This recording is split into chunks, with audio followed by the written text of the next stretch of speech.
Hi friends, మన పూర్వీకులకు ఒక నమ్మకం ఉంది. ఈ ప్రపంచాన్ని ఒక శక్తి నడిపిస్తోంది అని వాళ్ళంతా విశ్వసిస్తూ ఉంటారు. విజ్ఞాన శాస్త్రం ప్రకారం ఇదంతా మన ఆలోచన విధానం అంటారు. ఈరోజు వీడియో ఈ రహస్యాల మీదే. ఈ వీడియోలో మీకు కొన్ని సాక్ష్యాధారాలతో సహా మీకు నిరూపించబోతున్నాం. వాటిని ఎవరూ కొట్టిపరేయలేరు. పైగా ఆ సాక్ష్యాల ఆధారంగా భగవంతుడు ఇప్పుడు కూడా భూమి మీద ఉన్నాడని నమ్ముతారు.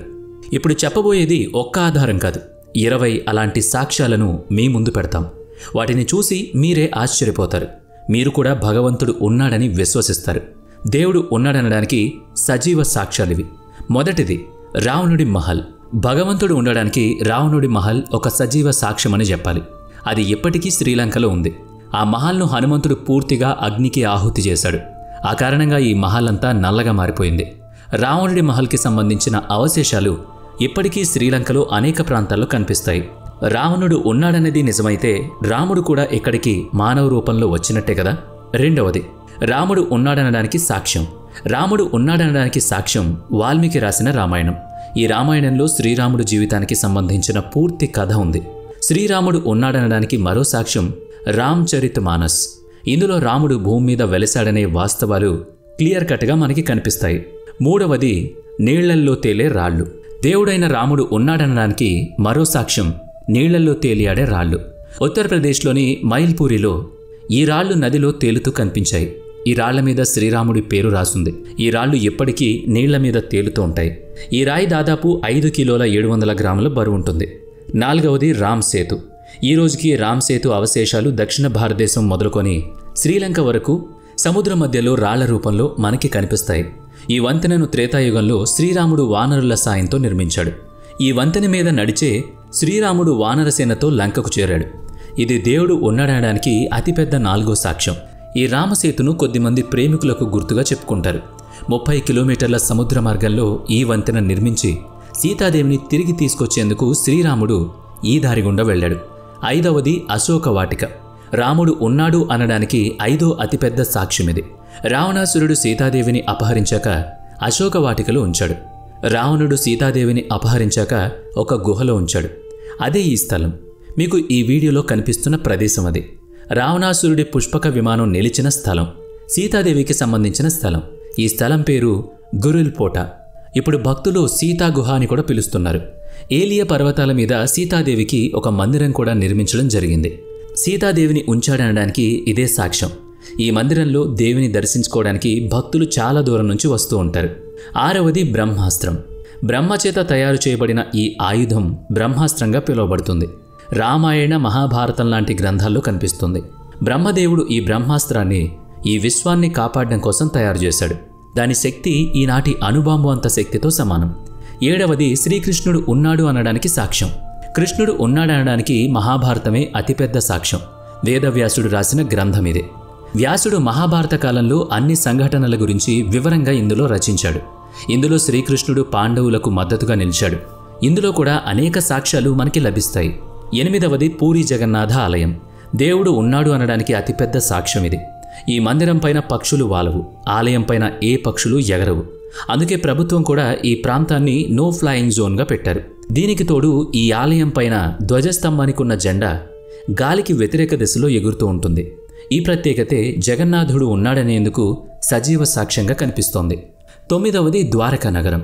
మహాభారత కాలంలో ద్వారకా నగరం గురించి వర్ణన ఉంది. ఈ నగరానికి రాజు శ్రీకృష్ణుడు. ఈ లోకం నుంచి వెళ్లే ముందు ఈ నగరాన్ని సముద్రంలో కలిపేశాడు. ఈ రోజుకి ఇందుకు సంబంధించిన సాక్ష్యాలు గుజరాత్లో సముద్రం అడుగున కనిపిస్తాయి. పురాతత్వ శాఖకు సముద్రం అడుగున ఒక అందమైన నగరం కనిపించింది. వారి అన్వేషణ తర్వాత సాక్ష్యాలతో సహా ఈ ఆనవాళ్లు కనుగొనబడ్డాయి. 10వది హనుమంతుడు ఉన్నాడనడానికి సాక్ష్యం. హనుమంతుడి అమరత్వం గురించి రామాయణంలో అనేక సందర్భాల్లో మనకి కనిపిస్తుంది. తన గుండెను చీల్చుకుని ఆ గుండెలో రాముడు, సీత ఉన్నట్లు ఈ ప్రపంచానికి చూపించాడు.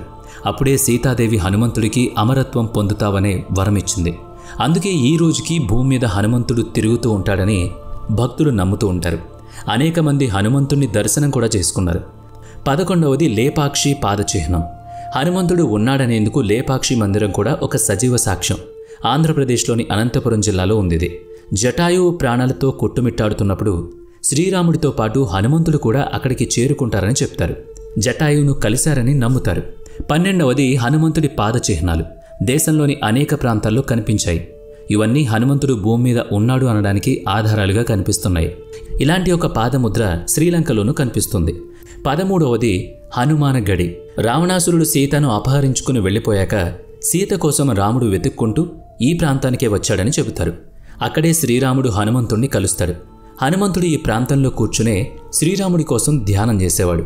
రాముడి కోసం ఎదురు చూసేవాడు. అప్పటినుంచి ఈ స్థలానికి హనుమాన్ గడి అని పేరొచ్చింది. 14వది మలేషియాలో హనుమంతుడి పాదముద్రలు.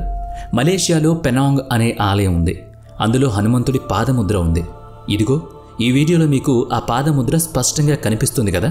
దీన్ని బట్టే హనుమంతుడు అక్కడికి వెళ్ళాడని రూఢి అవుతుంది. 15వది మెహందరీపుర బాలాజీ. హనుమంతుడి ఈ మందిరం రాజస్థాన్లో ఉంది. ఈ ఆలయం మెహందీపూర్ బాలాజీ పేరుతో పిలువబడుతుంది. ఈ మందిరంలో హనుమంతుడు బాలాజీ రూపంలో ప్రతిష్ఠించబడి ఉన్నాడు. హనుమంతుడి ఆలయంలో అన్నిటికన్నా ప్రత్యేకమైందని చెప్పొచ్చు. రోగంతో ఈ ఆలయానికి వచ్చే భక్తులు సంపూర్ణ ఆరోగ్యంతో తిరిగి వెళ్తారని నమ్ముతారు. 16వది దేవతలకే దేవుడని చెప్పి శివుణ్ణి పూజిస్తారు. ఇందుకు ఆధారం శివగ్రంథ పురాణం. ఇందులో శివునికి సంబంధించిన అనేక ప్రాంతాల గురించి ప్రస్తావన ఉంది. ఇందులో శివుడు ఉన్నాడనేందుకు అనేక సాక్ష్యాలు కూడా ఉన్నాయి. శివపురాణంలో చాలా వివరంగా ఉంది. ఇక తరువాత కేదార్నాథ్ మందిరం.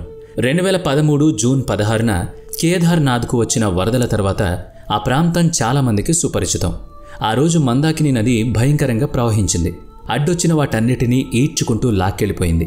కేదార్నాథ్ ఆలయం కూడా ఆ ప్రవాహంలో కొట్టుకుపోవాల్సిందే.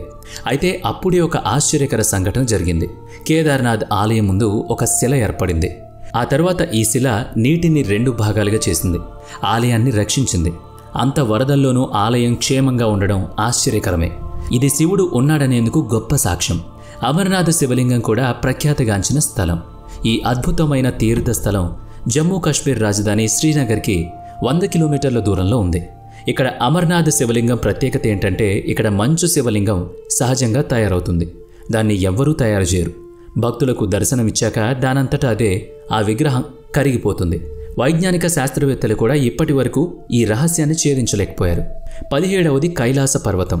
పురాణాల ఆధారం ప్రకారం శివుడు పార్వతితో కలిసి ఈ కైలాసగిరి మీదనే కొలువై ఉంటాడు. అక్కడికి ఇప్పటి వరకు ఒక్కరు కూడా చేరుకోలేదు.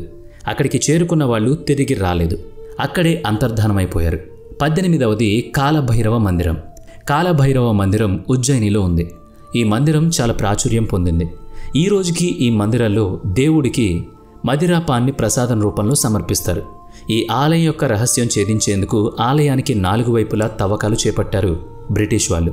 అక్కడ వారికి ఏ ఆధారాలు దొరక్కపోయేసరికి వారు కూడా కాలభైరవునికి భక్తులుగా మారారు. 19వది శనిదేవుడు ఉన్నాడని ఆధారం. శనిదేవుణ్ణి న్యాయదేవతగా కొలుస్తారు. సూర్యుడి పుత్రుడు శనిదేవుడు. శనిదేవుడి చూపు పడితే వారి జీవితం కష్టాల కొలిమిలో మాడిపోతుంది. ఎవరి పట్లయితే శనిదేవుడు సంతోషంగా ఉంటాడో వారు సంతోషంగా ఉంటారని నమ్ముతారు. మహారాష్ట్రలోని సిగ్నాపూర్లో శనీశ్వర ఆలయం ఉంది. ఈ ఆలయంలో సాక్షాత్తు శనిదేవుడే కొలువై ఉంటాడు. 20వది వైష్ణోదేవి ఆలయం. వైష్ణవదేవి ఆలయం జమ్మూ కాశ్మీర్లో ఉంది. ఇక్కడ వైష్ణోదేవితో పాటు 3 శక్తులుంటాయి. పౌరాణిక గ్రంథాల ఆధారంగా చెప్పేదేంటంటే పండిత శ్రీధర్కు దేవి ఇక్కడే కనిపించింది. హిందువులు పవిత్రంగా భావించే ఆలయాల్లో ఇది కూడా ఒకటి. ఇక్కడికి వచ్చే భక్తులు తమ కోరికలు కోరుకుని వాటిని నెరవేర్చుకుని వెళతారు.